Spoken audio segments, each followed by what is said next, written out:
you just said, I remember the first band I saw on the Isle of Man. Who was it and where? It was at the Anchor in Port Sodrick, and it was the House of Thieves.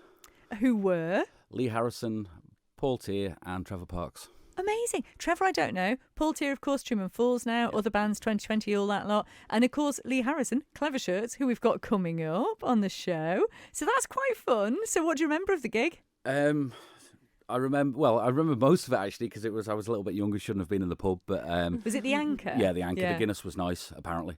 But, yeah, I just remember sort of, like, Malduna started quite, we were starting to practice, rehearse, and really getting into gigging, and then seeing House of Thieves, it was just like this massive spark, and the three guys were just like really. I was talking to Paul at a gig a few weeks ago, and just what a massive influence to me seeing a live band proper as a young lad was just like, wow, this is something I really want to do. So they kind of lit the spark for me in a lot of ways. And now look at you with your multicoloured hair. Amazing. Sabina, you had quite a different experience though. Yeah, I just used to really hate loud music. How times have changed. No, like I said, I just used to... All I can remember was just crying and just really hating it. My parents having to take me away from the loud noises. So your parents would go to gigs and bring you with them? Yeah, or just like an event on in the middle of town, and they were like, oh yeah, this is going to be great, let's have fun. And then I was just, screaming. Not happy to be Not there. happy.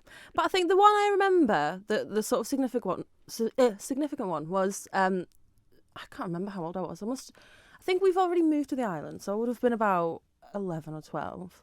And it was a Polish band, Gem, which are just like quite big in Poland. So yeah, I think it was them and a few other bands, and that was good. It was.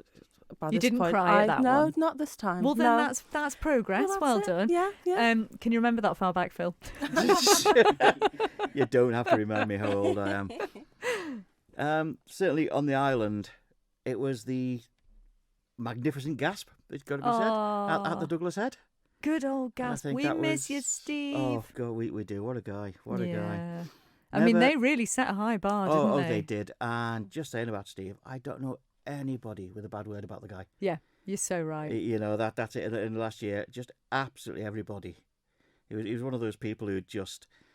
I was never close friends with Steve, but it didn't feel like that when you were talking to him. Yeah. He felt like your best mate. He did. Every time. He was just one of those people. Do you know, when we lost Steve Parry, a truly shining light went out, didn't it? It really did. Well, that's it. And it's been so sad over the last few years. I mean, we've lost Anglin as well. Yeah. And Anglin and Simon and various people from back in the day. But no, Steve had the star quality thing, and even when I think we must have been 16 and probably again up at the Douglas Head, absolutely wrecked on half a cider between us. Actually, my sister was there as well, and she's 3 years younger than me, so I don't know.